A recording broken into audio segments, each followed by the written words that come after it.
Hi, guys. Welcome back to the podcast. I'm Heather. And I'm Taya. And we never practice that, which is why it never goes perfectly. So today we are talking about politics. And if that worries you, don't, because we don't know anything about politics. That is the most honest thing we've ever said. Yes. Yeah. Yes. So we're not getting into like deep what we think one way or another. This is not meant in any way to persuade anybody. Yeah. Politics are real Confuses heated. us. Yeah. Yeah. Oh, that too. Right. Both. I think we're confused and we're heated. Yeah. We're mad. We don't know why. But Right. And just for some background, again, me and Taya grew up in a politically neutral religion.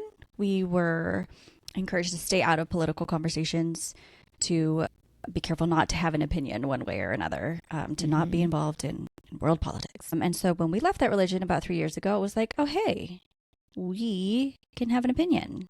What do we actually think? And I want to piggyback on that.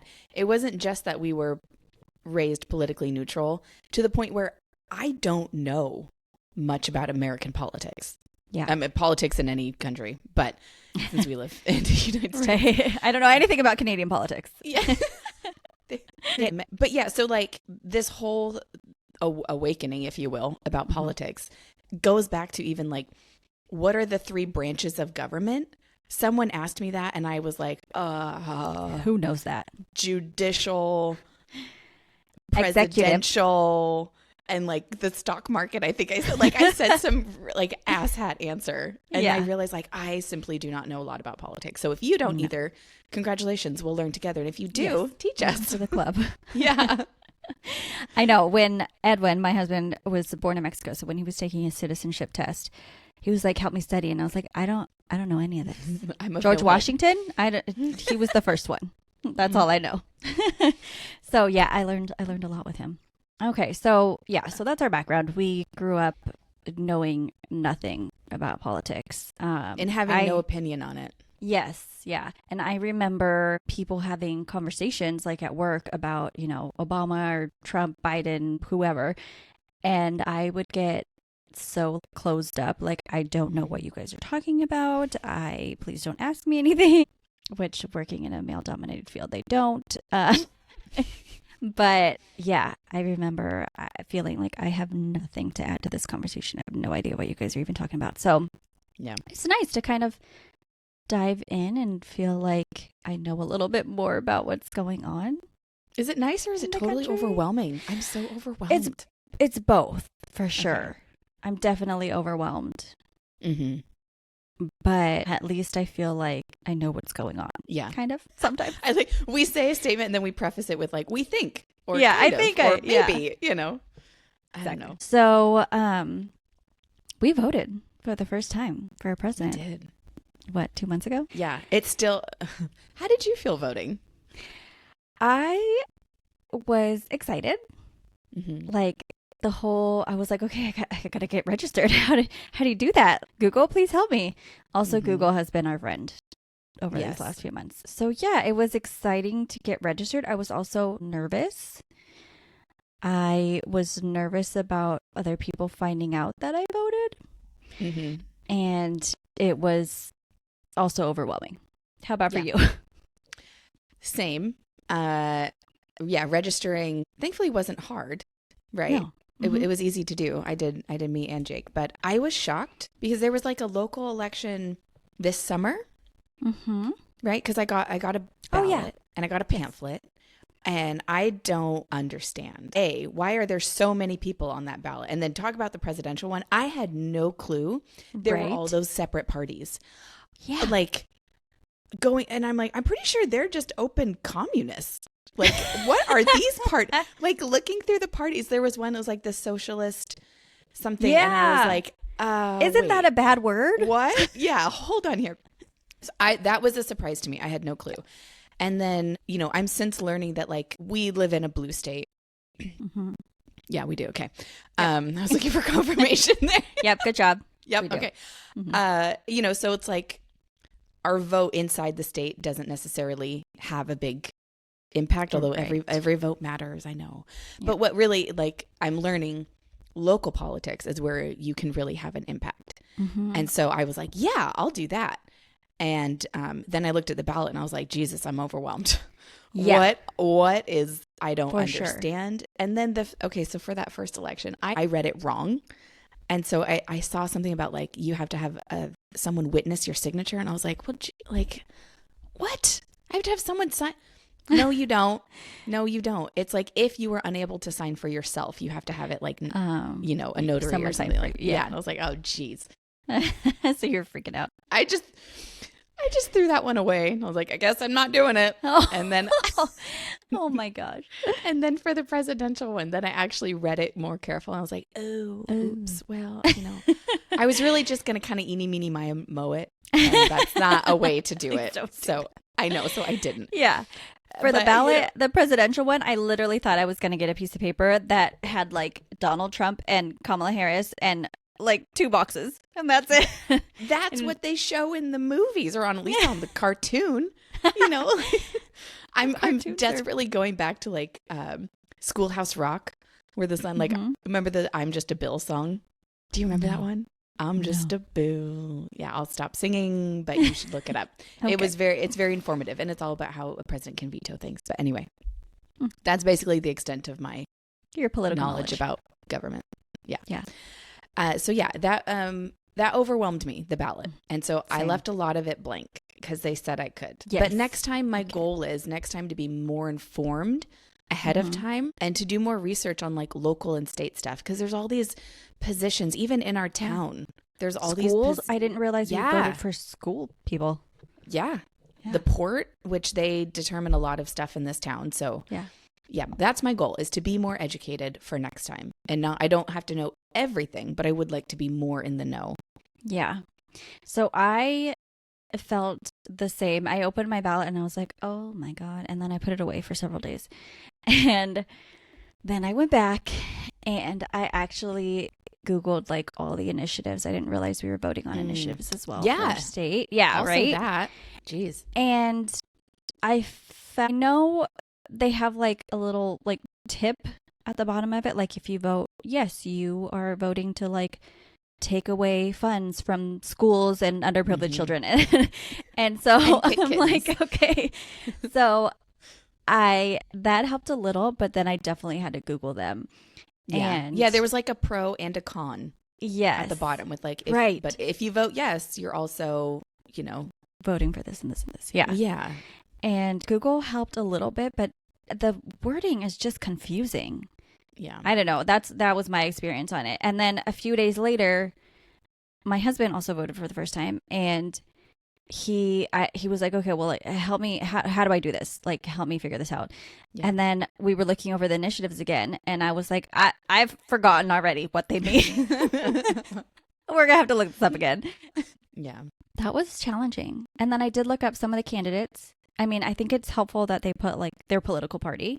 Yeah. I know what I identify more as. So I looked up some people and decided who I liked more. I am very easily swayed. Yeah. So like if like someone has a face that I don't care for, someone has a face. Yes. I am happy to be like, oof, don't agree with you. That's so true. How you can look at someone's face and be like, I don't trust you. Mm-hmm. I don't know you. You could be a wonderful person. Yeah. But your face? Or you look, like you look swarmy. You look, I don't know. You look sus. You look like you overindulge in tobacco. I don't know. Like, I have a thing with, maybe that's not the right term. Old white guys, I'm just tired of seeing them in power. A thing for old white guys. Not what I meant at all. That's okay. Oh, hold on. Jake also wanted me to clarify that what he said in our bonus episode of being at like after hours or after dark. Oh. That word didn't mean what I thought it meant. And we just meant it was dark outside. Yeah, that's literally what he goes, oh, hon. Oh, no. What did you do? Oh. It's all right. It's all right. I think our listeners know. I think they get it. They get the gist. They got it. Yeah. Yeah. Or they were really disappointed one way or the other. Right. I don't know. It's not that kind of podcast. Yeah. So I see old white guys running for stuff and I'm like, I've had enough of you guys. I don't. We know your opinion. We've How already about younger we've white it. guys? They're not that much better. No. All right. I will say I do like Tim Waltz. Like Tim Waltz, The vice president. vice president. Yeah. Okay. Okay. Yep. Yeah. You look confused for a second. Sorry. It took me a hot minute there. Yeah. He's you know not what? young? No, he's not. He's an old white guy. That's why I'm saying I'm surprised. I But see. I saw a TikTok of him holding cats, and I was like, "I'll vote for you." So that's the other thing is that Candidates should hold more cats. that's the way to my heart. So we could have gone another way and just not voted at all. What made you want to vote? Anything in particular, or just that you could? Yeah. Well, yes, that I could now, and I realized that my kids are going to inherit this country. I should have an opinion on it. And while I'm still learning my opinions on a lot of different topics, I think it is important to show my kids that they do have a responsibility. While I'm still going to try to get out of jury duty, but like, so I'm not like that good of a civil servant. But I think it is important to learn, right? I love that. Yeah. I did jury duty once, and that was kind of a gray area. I feel like some of the people in our religion were like, no, I would absolutely never do jury duty. That doesn't feel right to me. Should I share a funny story about that one? Yes, please. Okay. My sister, she tried to get out of jury duty, and we had things we would say to try to get out of jury duty, but that answer didn't work. And so she got called in for selection. And I guess during the selection process, it was a meth possession case. And so I guess they had the person there or something. Yeah. And so they call her up and they're like, are you able to be unbiased, blah, blah, blah. And she's like, nope, I think he did it. He looks like he has meth on him right now. And they're like, ma'am, you stop, get out, get out. They kicked her out of that courtroom so fast. That's hilarious. Nope, I think he did it. He looks guilty. He looks suspicious. He looks like Look he at his has face it right now. That's amazing. I know. If you need a tip to get out of jury duty, there you go. But I actually served on a jury, and it was fun. It got me out of work. You get like an hour and a half for lunch. You also get paid like a nickel. Oh, well, I know, but if you hate your job. What was your case? It was actually also a meth possession. Yeah, well, welcome to Washington. Right? We like meth. Not as personally, but no. Yeah, so it was this guy who tried to break into a hotel when it wasn't open. It was like a motel, and assaulted the police, and his meth pipe was found like right next to him. It was really interesting because we had one person who felt like he had been wronged by the police, and that finding a meth pipe next to him did not mean it belonged to him. I mean, no, it's arguable. Okay. He was like fighting with the police, and it fell he out was of his high. pocket. Yeah. Oh. So, yeah, that was my experience. It was fun. Oh. I enjoyed it. Yeah. So similarly, I don't have kids, but I also felt like it's important civic duty to vote. And being in healthcare, I also felt strongly about some of the issues that were being debated. And also on a totally other note, it made me feel grown up. It's like adults vote. I am an adult, so Yes. I should vote. I feel that. Yeah. Right? I know. I was very excited to put my ballot in the box. Yes, I know. I took you a picture of it and I yep. posted it. And then I was like, but I threw it in the ballot and I looked around and was like, did anyone just see that? Did anyone just see that? I voted. Like, am I going to get in trouble? Oh, okay. So a little bit of guilt there. I felt a little bit of guilt, I think. No? Yeah. No, yeah. I'm like, I guess that's the feeling. Yeah. There's So many levels to the teachings that we were taught, and it's very hard to do things and let go of those feelings. Like they pop up at weird times where you're like, wait, what? Why do I feel weird about that? Absolutely. And you realize, like, is it because it's something wrong, or is it something I was taught not to do? Yeah. And so it's hard sorting all those emotions. So that's what I felt, was like, oh gosh, I just did something. And I was like, wait, you're not doing anything wrong. It's okay. Right. You did something good, actually. Yeah. So, yeah. Yeah, I totally hear you. Like, on a side note, that's how I felt walking into Willow's birthday. I'd never been to a birthday party before, and I got out of my car and I was like, I'm doing this. Mm-hmm.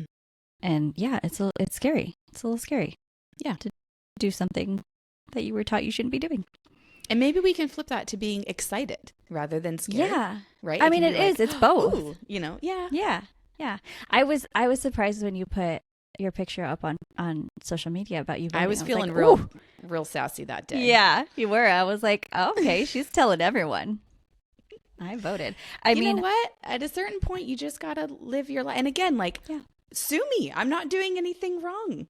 Yeah, absolutely. There was a lot of unprecedented things, no pun intended, about this election. Like the candidates going on podcasts. That is kind of crazy. I feel like there was a lot of candidates going on a lot of different shows. Yeah. There was just a lot more pop culture being mixed with it, maybe? Yes. Is that the right term? Maybe. I see where you're going. Go with it. Yeah. Yeah. Like Trump going on Rogan, Harris going on Call Her Daddy, which I have not listened to, but I should. I want to support fellow badass females like us. But yeah, did you watch any of those podcasts? Probably not. No. Do you have any interest in? I mean, I'm probably not going to watch Rogan. Let's be honest here. I love getting the Cliff Notes. Yeah. But for a lot of it, I get stuck in the weeds of it all. Well, some of these issues are, I feel like, close to heart for me. Like immigration. My mom was an immigrant. My husband married an immigrant. Is an immigrant. Exactly. Yeah. So those are topics that are close to my heart. Growing up, we didn't have any gay friends, which I do now. I have close gay friends, and I look at them and their rights possibly being taken away, and it breaks my heart, and I think it's not fair, and it makes me very angry. Working in healthcare, abortion, I know that not all abortions are done by mothers who want an abortion, but rather they need it. And I know how heartbreaking that is, and that's another thing that's close to my heart. We had a patient the other day who was having a DNC for a miscarriage, and I was thinking, would we be doing this right now if we were in Texas? I do think it's interesting. Yes, I too on social media, obviously leaned one way and supported one person versus another. Mm-hmm. And how quickly the algorithm picked up on that and showed me negative about this side, positive about this side. Yep. And I thought, what is the flip side of this? What is the other side seeing where they're, they're against the opposite side? For sure. What kind of stuff are they seeing? It is so polarizing that was a little shocking to me. I guess long gone are the days of it being nice, Yeah. Yeah, it got real ugly. Mm-hmm. Which is, and maybe it always sad. has been, but I feel like it's just so much more accessible now. Yeah. On social media. And then you have everyone being able to post their videos about their take on it and what a goofball, Exhibit A is and how great Exhibit B is. Yeah. And I was surprised about that. But going back to the hot topics that you brought up, I have been overwhelmed by having to think about how I feel about these these issues for the first time ever without external forces encouraging me one way or the other. Because we were basically told what our opinion was. 100%. Growing up. Yeah. Yep. Yeah. This is your opinion and this is why.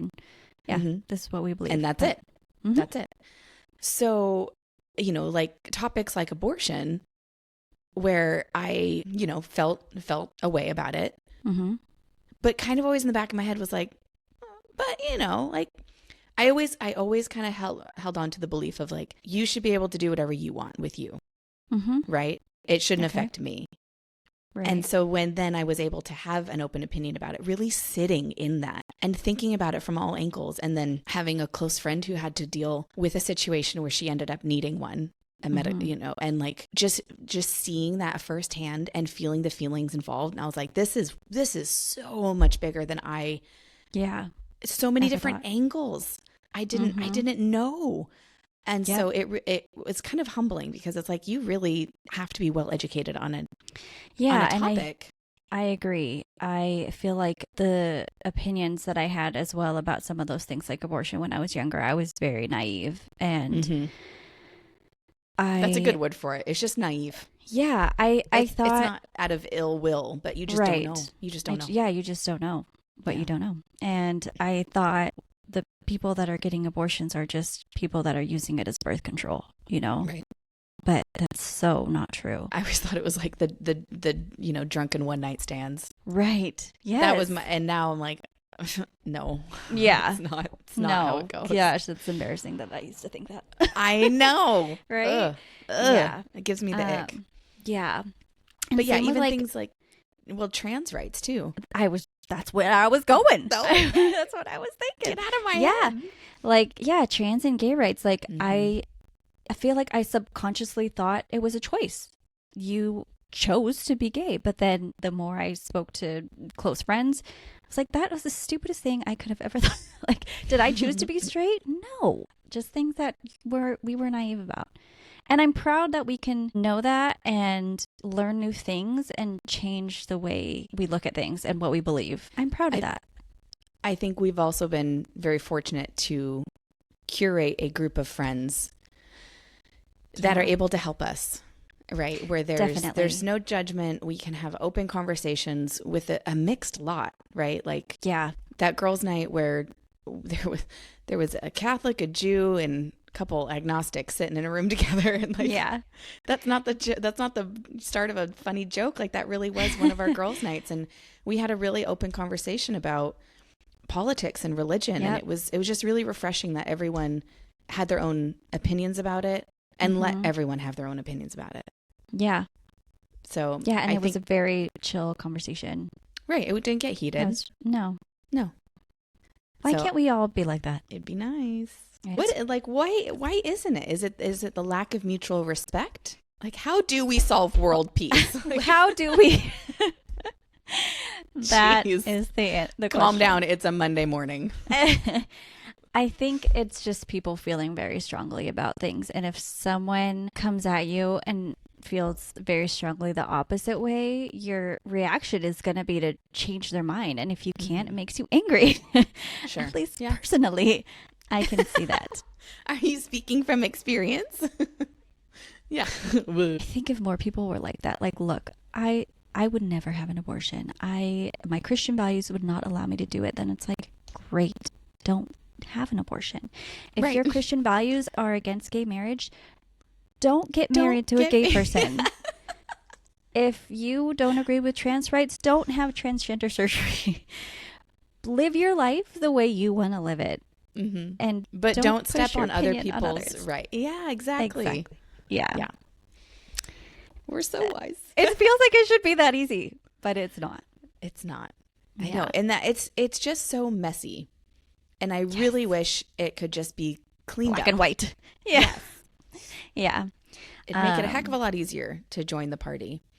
So I wonder, like, if you're raised in politics. Yeah, please tell us. Yeah. Like, does that change your feelings, your activity level in it? Because I know, like, some people are very involved in politics and others aren't. Like, what makes you that way?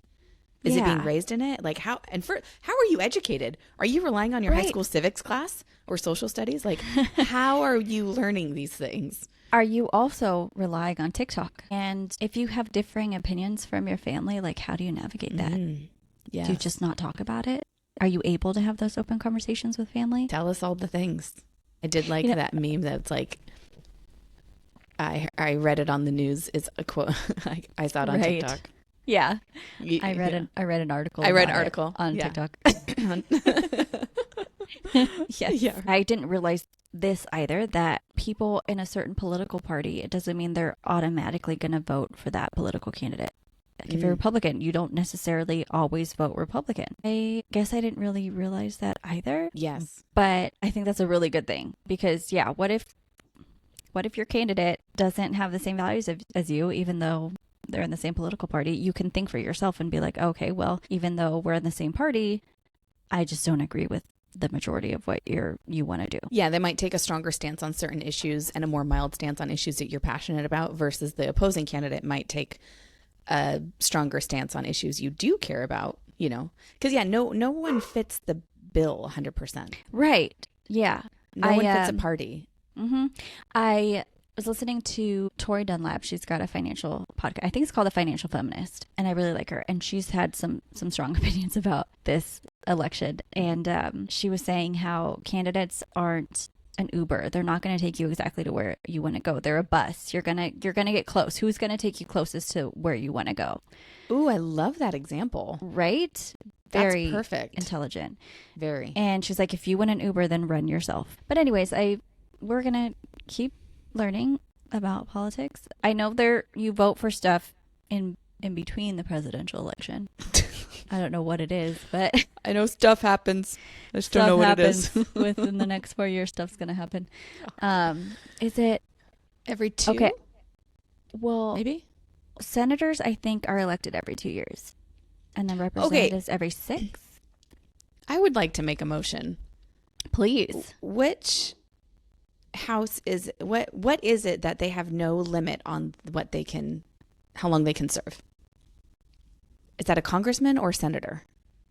So Congress is made up of the Senate and the House of Representatives. This I know. I know one thing. That's Congress. Okay. Well, whatever thing it is, that there's no limit on how long they can serve. So you have these people who've been in office for like 45 years and they're going to die in their seat. I think there should be a limit on that. Yeah, I don't know if there's a limit. Like the president, you can only serve, 2 terms. No, there's no. Okay. I'm going to Google this right now, even if we have to cut all this out. This is very hard to Google, just FYI, when you don't know what question you're asking. How long can senators serve? Oh, that's a smarter question. How long? Theory. 4 6-year Senate terms. Oh, okay. So I got it wrong. So is it Congress? Is it a congressman? I'm trying to tell you. Congress is made up of the Senate and the House of Representatives. Okay, either way. Jeez. If you know the thing I'm trying to say, Leslie. I did. I said should it. Just text Leslie. No, because there's something that doesn't have a limit, because she said she voted on someone else for that seat, because she's like, she's the person who had been in that seat had been in office for like 27 years. And she was talking about the opioid crisis. And she's like, you had 27 years. You didn't solve a damn thing. You're you're out. You're out. Yeah. I'll give you 10 years. If you can't we gave do you 27 anything. years. Right. And it's not working. So, your time's up. You're out. You're fired. I'll text Leslie and we'll figure it out. Leslie should know. She knows. She's so wise. But yes, we will continue to learn. See, it's confusing. Someone help us. Terrible material. I know. This is not meant to be educational, in case you haven't. We should have figured that out. That, like, not for educational purposes. Sure. Well, thank you for listening. If you've sticked around, that's not a word. Thank you for listening. If you stuck around for this long. What are we talking about next week? What are we talking about next week? Yeah. I think it's finances. I think we're talking about money. Ooh, fun. Okay. Yeah. We're just diving into all the hot topics. We are. And we have gotten a request or two to do more of like a get to know us as hosts, Q&A type style sitch. So if there's anything you want to know about us, let us know. Yes, please ask. Okay, should we talk about the books that we're reading? Should we do a follow-up? Yeah. Okay. Ready? Hold on. Bring. New segment. What are we reading right now? Did you finish Untamed? No, I'm reading 15 minutes a day. I just made it to page 100. Oh, right.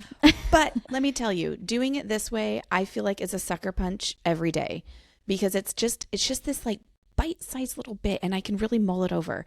And yeah, last night I just like was reading and cried, and then I picked up my fantasy smut book, and then I felt happy. Good. So I'm still reading Kingdom of the Wicked, and I'm still reading Untamed. So I'm kind of boring right now, but new things are coming because I'm almost done. Good. And I'll start something new. Heather, what are you reading? I'm still reading. Well, okay. I finished The Measure by Nikki Ehrlich. And? I cried. It was good.